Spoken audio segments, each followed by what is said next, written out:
एक ऐसा ethical hacker जिसने अमेरिका जैसे मास्टरमाइंडेड टेक्नोलॉजी देश है 280 मिलियन हैक करके फलस्तीन के लोगों में बांट दिया। इसकी कोई भी इमेजेस देख लो, ये हमेशा मुस्कुराता ही नजर आए, चाहे वो गिरफ्तारी का हो या फिर फांसी के फंदे का। आखिर ये कितना मास्टरमाइंडेड हैकर कि आज इसका नाम टॉप 3 के लिस्ट में आता है। और क्या सच में हमजा बेंडलोस को फांसी पर लटका दिया गया था? कैसे मिला था इन्हें स्पाई आई वायरस और कितना स्ट्रॉन्ग है ये स्पाई आई? सारा कुछ जानेंगे आज की इस वीडियो में।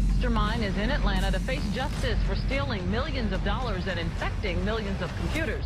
Investigators captured the accused hacker in Thailand. They brought him to Atlanta, where they say a local server controlled the hacked computers.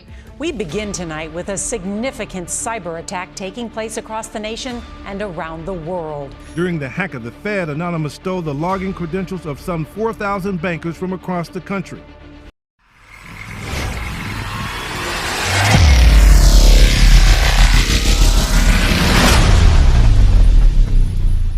America कितना पावरफुल और स्ट्रॉन्ग कंट्री है हमें बखूबी मालूम है। दुनिया की बड़ी बड़ी कंपनियां जैसे कि Apple, Tesla, Microsoft, even America ही वो देश है जिसके पास सबसे स्ट्रॉन्गेस्ट इंटेलिजेंस CIA है। ये वही CIA इंटेलिजेंस है जिसने ओसामा बिन लादेन को खुफिया तरीके से घर में घुस के मारा था और 9/11 का बदला पूरा लिया गया। इस ऑपरेशन के सक्सेस के बाद CIA पहले से और ज्यादा फेमस हो गया और आज भी ये टॉप 10 के लिस्ट में सबसे पहले नंबर पे आता है। अब ज़हन में ये सवाल आता है कि आखिर कोई कैसे अमेरिका जैसे स्ट्रॉन्ग कंट्री से हैक करके पैसा निकाल सकता है? आखिर कैसे इतना मास्टरमाइंडेड टेक्नोलॉजी देश को हैक कर सकता है और वहाँ के बैंकों को खाली कर सकता है? ये सब तो नामुमकिन सा लगता है, लेकिन हमजा बेंडलोस है तो मुमकिन है। हमजा बेंडलोस को हैकर कहा जाए कि हीरो, क्योंकि इसने जितना भी पैसा हैक किया था वो सारा डोनेशन में गया था। कुछ लोग इन्हें हैकर कहते हैं तो कुछ लोग हीरो कहते हैं। दुनिया में हमजा बेंडलोस का आज भी नाम चलता है। ये कहानी एक ऐसी हैकर की है जिसने पूरे अमेरिका को घर बैठे हिला दिया था। हमजा बेंडलोस की पैदाइश अल्जीरिया के टेजी ओजू शहर में हुआ था। इन्होंने अपनी education university of science and technology Houari Boumediene में डीन से की थी। हमजा बेंडलोस बचपन से ही कंप्यूटर में ज्यादा इंटरेस्ट रखते थे। ये हर वो चीज करते थे जिनमें कंप्यूटर से रिलेटेड काम होता था। शायद इन्होंने बचपन से ही हैकिंग की दुनिया में अपना कदम रख दिया था। क्लास में भी कंप्यूटर ही चलाया करते थे। इस पैशन को फॉलो करते हुए हमजा बेंडलोस आगे बढ़ते गए और एक दिन ऐसा आया कि इन्होंने अमेरिका जैसे देश है 280 मिलियन डॉलर जो INR में तकरीबन 23 अरब रुपए होते हैं चुरा के फलस्तीन और अफ्रीका जैसे देशों में बांट दिया। इतना स्मार्ट साइबर अटैक था कि 2 साल तक अमेरिका को भनक तक नहीं लगी कि ये हैक कैसे हुआ, किसने किया। जब पुलिस स्टेशन में एक के बाद एक कंप्लेंट्स आने लगे तो FBI ने इसकी छानबीन की। तब उन्हें हमजा बेंडलोस के बारे में पता चला। हमजा बेंडलोस ने ये हैक स्पाई आई की मदद से किया था। स्पाई आई वायरस की ये खास बात है कि ये फाइनेंशियल डाटा हैक करता है, जैसे कि ATM pins, banking, credit card. Spy eye की मदद से हमजा बेंडलोस ने तकरीबन 200 प्लस से ज्यादा बैंकों को हैक किया था। स्पाई आई कंप्यूटर में घुस के पर्सनल डाटा को हैक करके हमजा बेंडलोस को इन्फॉर्मेशन प्रोवाइड करता था। स्पाई आई मालवेयर का सबसे पहला इस्तेमाल रशियन हैकर अलेक्जेंडर पानिन ने किया था। अलेक्जेंडर पानिन ने भी अमेरिका के फाइनेंशियल इंस्टीट्यूट पे हमला किया था, जिसके बाद FBI ने उन्हें गिरफ्तार करके 9 सालों की सजा सुनाई थी। लेकिन हमजा बेंडलोस को अमेरिका पुलिस नहीं पकड़ पाई थी। इनको थाई पुलिस ने अरेस्ट किया। अरेस्ट के दौरान हमजा बेंडलोस मुस्कुरा रहे, जिसकी वजह से इन्हें स्माइलिंग हैकर का नाम दिया गया। वैसे तो इनके टोटल 3 नाम हो चुके हैं, हमजा बेंडलोस,